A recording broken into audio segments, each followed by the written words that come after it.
നമ്മൾ കുട്ടികളോടൊക്കെ പറയേണ്ട രീതി അതാണ്. മോനെ, ഇങ്ങനെ ചെയ്താൽ അള്ളാഹുക്കും റസൂലിനും ഇഷ്ടമാണ്. വലത് കൈകൊണ്ട് നീ ചായ കുടിക്കുമ്പോ, വലത് കൈകൊണ്ട് നീ എഴുതുമ്പോ, ലെഫ്റ്റ് ഹാൻഡഡായ മക്കളുണ്ടാവും, അവർക്ക് പറ്റിക്കൊള്ളുന്നില്ല, അതിന് കുഴപ്പം, അവരെ ഇടത്തെ കൈ കൊണ്ട് എഴുതിക്കോട്ടെ, പറ്റാത്തത് കൊണ്ടല്ലേ. അല്ലെങ്കിൽ അവരെ കൊണ്ട് എഴുതിപ്പിക്കാൻ പറ്റുമെങ്കിൽ വലത് കൈ കൊണ്ട് എഴുതിപ്പിക്കണം.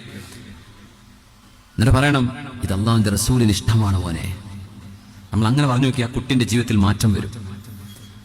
മോനെ, നിസ്കരിക്കണ്ടേ, സമയമായല്ലോ, നേരത്തെ നിസ്കരിക്കണതേ, ജമാഅത്തിന് കൂടുന്നതേ അള്ളാഹു റസൂലിന് ഭയങ്കര ഇഷ്ടമാണ് മോനെ. അള്ളാഹിന്റെ റസൂൽ ഇഷ്ടപ്പെടും, അള്ളാഹു ഇഷ്ടപ്പെടും. ഈ മഹബത്തിന്റെ ശൈലിയാണ് പുണ്യനബി തങ്ങൾ സ്വീകരിച്ചത് സല്ലല്ലാഹു അലൈഹി വസല്ലം. നമ്മുടെ പെൺകുട്ടികള് സ്കൂളിൽ 3-ലോ 4-ലോ ഒക്കെ പോവാണ്, മോളെ തലക്കൊന്ന് മറച്ച അന്തസ്സില് ആ ഒരു മഫ്തക്കെട്ട് നീ എന്റെ ഷാളൊക്കെ ചുറ്റിയിട്ടൊന്ന് പോയി നോക്കിയേ, അള്ളാഹിന്റെ റസൂലിന് എന്ത് ഇഷ്ടമായിട്ടുണ്ടാവും എന്ന് പറയണം. അല്ലെങ്കിൽ വാപ്പ ഞാൻ പറഞ്ഞു കൊടുക്കട്ടോ, നല്ല ചുട്ടടി കിട്ടും. ഇതല്ല പറയേണ്ടത്. അള്ളാഹുവിനും റസൂലിനും ഇഷ്ടമാണ്. ഈ മനസ്സിനോടുള്ള സംവേദനം പുണ്യനബി തങ്ങളുടെയും ഖുർആനിന്റെയും ആശയങ്ങളിൽ കാണാൻ കഴിയും. ഹൃദയത്തോടാണ് ഖുർആൻ സംവദിക്കുക. ആ ഒരു വിഷയം നിങ്ങൾ ഇഷ്ടപ്പെട്ടു കഴിഞ്ഞാൽ നിങ്ങൾ ചെയ്യും. നിങ്ങൾക്ക് ബോധ്യപ്പെട്ടാൽ ചെയ്യണമെന്നില്ല. ബോധ്യം അഖലിലാണ്, ഇഷ്ടം നിങ്ങളുടെ കൽബിലാണ്. കൽബിൽ നിങ്ങൾക്ക് ബോധിക്കുന്നത് നിങ്ങളുടെ ശരീരം അതിനനുസരിക്കാൻ റെഡിയാണ്.